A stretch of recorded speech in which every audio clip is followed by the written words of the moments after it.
विपत्ति धर्म। कुरु देश में उस वर्ष बड़ी भयंकर उपलवृष्टि हुई थी। ओलों ने सारी फसल को नष्ट कर दिया था। सारी खेती चौपट हो गई। किसानों के घर में अन्न का दाना न रहा। लोगों का धैर्य टूट गया। भयंकर दुर्भिक्ष के मारे असंख्य पशु पक्षी मर चुके थे। मनुष्य अपने प्राण बचाने के लिए दूर देशों को भागने लगे। धर्माचार्य चक्र के पुत्र उपस्ति के सामने भी यही समस्या उपस्थित थी।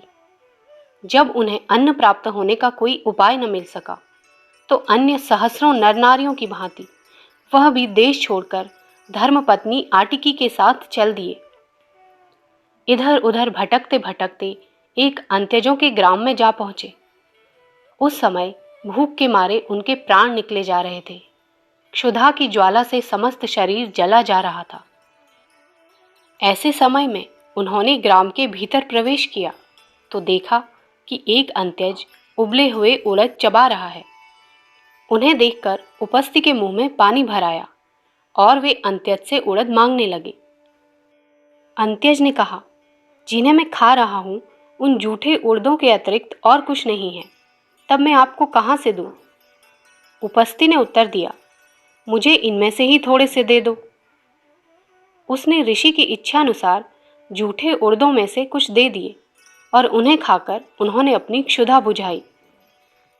जब वे भोजन कर चुके और शरीर सुस्थिर हुआ तो अंत्यज ने जल भरा पात्र भी उनके सामने उपस्थित किया और नम्रता पूर्वक प्रार्थना की, भगवन लीजिए, यह जल भी ग्रहण कीजिए।